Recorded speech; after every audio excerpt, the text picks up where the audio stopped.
Assalamualaikum warahmatullahi wabarakatuh. Teman-teman, berjumpa lagi dengan saya di channel Al-Wazir Abdus Somad. Pada kesempatan kali ini saya akan memberikan tutorial yaitu cara perhitungan denda BPJS jika telat bayar hingga 30 juta ya. Jadi Peraturan Presiden nomor 64 tahun 2020 ya. Nah, itu tentang jaminan kesehatan menyebut denda BPJS kesehatan akibat telat bayar mencapai hingga 30 juta. Nah, bagaimana dendanya bisa sebesar itu ya. Jadi tadi peraturannya jadi nanti teman-teman bisa membuka sendiri ya. Peraturannya ada di Perpres ya, Peraturan Presiden ya, nomor 64 tahun 2020. Nah, ini tentang jaminan kesehatan.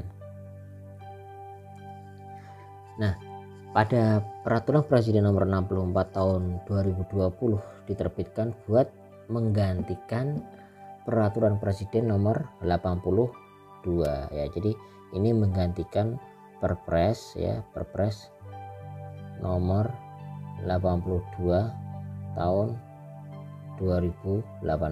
Nah, jadi ini Peraturan 64 tahun 2020 itu untuk mereplace Peraturan Presiden nomor 82 tahun 2018. Nah, denda BPJS kesehatan hingga 30 juta ini disebutkan dalam pasal 42. Ya, jadi denda BPJS ya, BPJS kesehatan yang hingga 30 juta ini disebutkan dalam pasal 42 ya.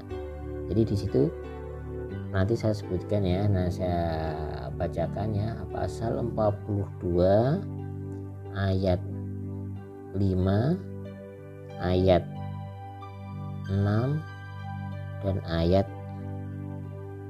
6A ya. Saya bacakan yang pasal 42 ayat 5 dulu ya. Peraturan Presiden nomor 64 tahun 2020 berbunyi, dalam waktu 45 hari sejak status kepesertaan aktif kembali sebagaimana dimaksud pada ayat 3, ayat 3A dan ayat 3B, serta sebagaimana dimaksud pada ayat 1, wajib membayar denda kepada BPJS Kesehatan untuk setiap pelayanan kesehatan rawat inap tingkat lanjutan yang diperolehnya. Ini pasal 42 ayat 5. Kemudian yang ayat 6, denda sebagaimana dimaksud pada ayat 5 yaitu sebesar 5% dari perkiraan biaya paket Indonesian Case Based Group berdasarkan diagnosa dan prosedur awal untuk setiap bulan tertunggak dengan ketentuan A, jumlah bulan tertunggak paling banyak 12 bulan, dan B, besar denda paling tinggi 30 juta rupiah. Nah, ini yang pasal 42 ayat 6 ya. Kemudian pasal 42 ayat 6A ya, Peraturan Presiden nomor 64 tahun 2020 berbunyi, untuk tahun 2020 denda sebagaimana dimaksud pada ayat 5 yaitu sebesar 2,5% ya dari perkiraan biaya paket Indonesian Case Based Group berdasarkan diagnosa dan prosedur awal untuk setiap bulan tertunggak dengan ketentuan A, jumlah bulan tertunggak paling banyak 12 bulan, dan B, besar denda paling tinggi 30 juta rupiah. Nah, aturan ini diciptakan karena jumlah iuran yang diterima negara lebih kecil dibandingkan jumlah masyarakat yang terdampak dalam program BPJS ya. Jadi jika terus dibiarkan, permasalahan ini akan berdampak kepada defisit atau pengeluaran kas negara sehingga justru akan mengancam kelangsungan program BPJS kesehatan, teman-teman ya. Nah, menurut BPJS ya kesehatan, iuran ya menurut BPJS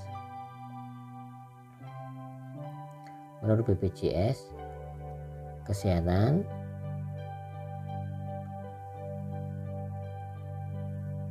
ya, biaya iuran ya, biaya iuran masing-masing kelas itu kelas 1 per bulan itu 25.000, kelas 2 per bulan 51.000, dan kelas 3 per bulan itu 80.000. Nah, untuk menghindari risiko terkena sanksi, terdapat beberapa aturan terkait BPJS yang perlu kita ketahui, teman-teman. Berikut rangkuman informasinya, yaitu peserta itu wajib BPJS ya. Peserta harus wajib BPJS. Ya, wajib BPJS. Ya, jadi sesuai dengan Undang-Undang Pasal 14 terkait BPJS itu dikatakan setiap badan usaha wajib mendaftarkan pekerjanya ya, sebagai anggota BPJS. Nah, kemudian untuk perorangan bagaimana? Ya,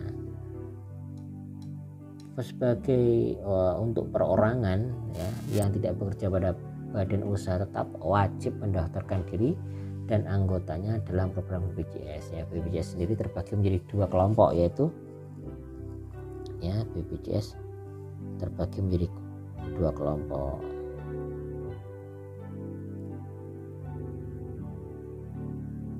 Ya, kelompok pertama adalah penerima bantuan iuran atau PBI saya singkat, jaminan kesehatan, Jamkes ya. Jadi ini kelompok yang pertama. Maksudnya apa? Jadi penerima bantuan iuran PBI jaminan kesehatan ini itu ditujukan untuk warga negara Indonesia yang mengalami cacat fisik atau mental yang mengakibatkan ketidakmampuan seseorang untuk melakukan pekerjaan. Jadi iuran PBI akan dibayarkan oleh pemerintah dan peserta berhak mendapatkan pelayanan yang sama seperti peserta BPJS lain. Ya, kemudian yang kedua yaitu bukan penerima bantuan iuran PBI tadi ya, Jamkes. Nah, jadi bukan PBI jaminan kesehatan ditujukan untuk pekerja yang menerima upah dan yang bukan pekerja namun mampu membayar iuran jaminan kesehatan. Nah, jadi peserta bukan PBI ini mencakup WNI dan warga negara asing yang telah bekerja paling singkat 6 bulan di Indonesia. Oke. Nah, sekarang kita masuk pada dampak menunggak BPJS. Nah, apa dampaknya? Dampak menunggak BPJS. Nah, jadi perlu dipahami teman-teman bahwa menunggak iuran BPJS tidak hanya akan merugikan negara tapi juga diri sendiri. Nah, jadi dampak kerugian dari menunggak BPJS ya antaranya pertama ketika menunggak 1 bulan atau lebih ya, lebih dari 10 bulan atau lebih, itu layanan BPJS tidak dapat diakses ya. hingga kapan? Hingga tunggakan dilunasi. Nah, yang kedua, dengan premi paling tinggi ya sebesar 80.000 ya, peserta sudah bisa mendapatkan ya perlindungan kesehatan. Oke, perlindungan kesehatan. Nah, kemudian yang ketiga, tunggakan atas iuran BPJS akan terus menumpuk dan akan memberatkan peserta saat akan mengaktifkan kembali, karena mengaktifkan kembali kartunya itu ya, kartu jaminan kesehatannya itu. Jadi tunggakannya itu akan memberatkan ya, tunggakan akan memberatkan. Memberatkan karena ketika akan mengaktifkan kartunya agar aktif kembali itu nanti menumpuk dan memberatkan. Nah, bagaimana ketentuan dan perhitungan denda BPJS? Nah, jadi bagi kita yang terdaftar sebagai peserta BPJS diwajibkan untuk membayar iuran paling lambat tanggal 10 setiap bulannya. Jadi tanggal ya ketentuannya ya, saya tulis ketentuan dan perhitungan denda BPJS itu kita harus yang sudah terdaftar sebagai peserta BPJS diwajibkan untuk membayar iuran paling lambat tanggal paling lambat ya, bayar paling lambat tanggal 10 ya, tanggal 10 itu setiap bulan. Jika terlambat lebih dari 1 bulan, bagaimana? Nah, peserta akan dikenakan sanksi dan denda BPJS kesehatan sesuai ketentuan yang berlaku. Jadi jika terlambat ya, jika terlambat lebih dari 1 bulan, nah, itu akan dikenakan denda ya yang berlaku. Nah, kemudian dalam peraturan undang-undang terkait jaminan sosial dijelaskan bahwa peserta yang menunggak tidak akan dikenakan denda. Meski begitu, kartu BPJS tersebut akan dinonaktifkan sementara hingga biaya iuran yang tertunggak telah dibayar lunas ya. Apabila peserta ingin mengaktifkan kembali kartu BPJS-nya, maka ia harus melunasi semua biaya iuran yang tertunggak ya. Namun jika dalam rentang waktu 45 hari setelah kartu BPJS kembali aktif dan peserta membutuhkan pelayanan rawat inap, maka peserta akan dikenakan denda 2,5% dari total biaya pengobatan dengan maksimal besaran denda 30 juta. Contohnya seperti ini. Contoh perhitungannya.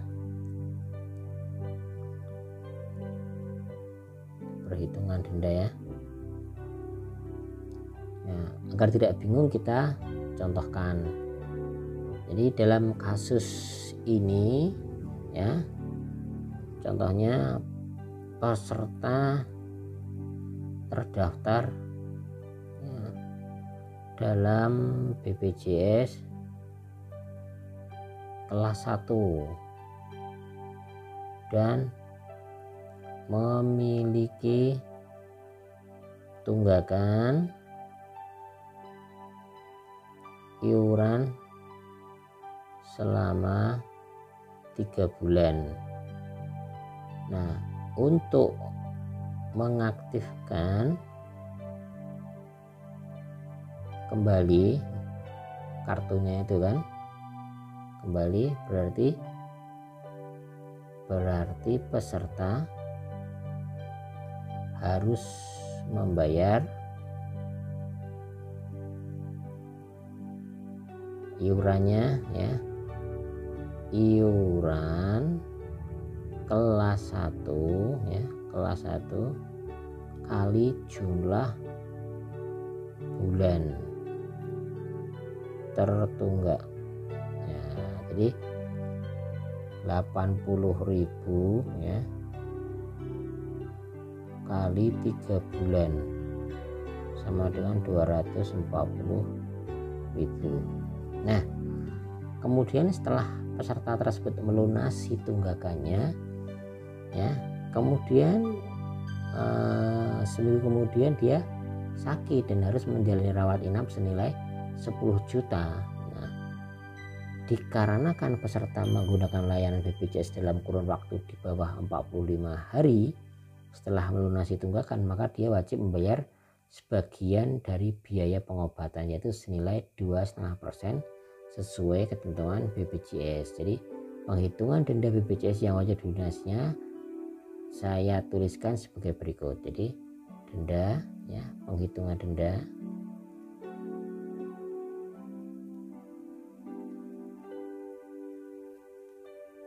yang wajib dilunasi. Nah, dilunasi. Wah, ini tulisannya kayak tulisan dokter ya. Ya, semoga bisa membaca ya. Jadi denda BPJS kali biaya pengobatan dikalikan jumlah bulan tertunggak sebelumnya ya, jadi 2,5% dikali 10 juta dikali 3 bulan sama dengan 750.000. Nah itu. Nah, cara melunasi iuran BPJS tertunggak bagaimana? Ya, bisa melalui minimarket, bisa melalui ATM. Nah, ya, itu sudah dipermudah oleh BPJS ya. Jadi bisa minimarket, bisa dari Indomaret, dari Alfamart atau melalui ATM ya. Ya, normal seperti biasanya, bisa masukkan kartu ATM, memasukkan PIN ATM, pilih menu transaksi tunai atau pakai tunainya, kemudian pilih menu transaksi lainnya, pilih menu pembayaran, kemudian pilih menu BPJS Kesehatan, kemudian masukkan kode virtual account dan tambahkan 11 digit angka kartu BPJS Kesehatan, kemudian cek kembali dan pilih benar, masukkan jumlah nominal tagihan iuran atau denda BPJS lalu tekan benar, kartu BPJS telah lunas. Nah, itu teman-teman ya, tutorial sedikit dari saya pada kesempatan kali ini. Bila bermanfaat silahkan di sharing ke teman-temannya. Jangan lupa like, comment and subscribe channel Al Wajir Abdul Somad. Terima kasih. Wassalamualaikum warahmatullahi wabarakatuh.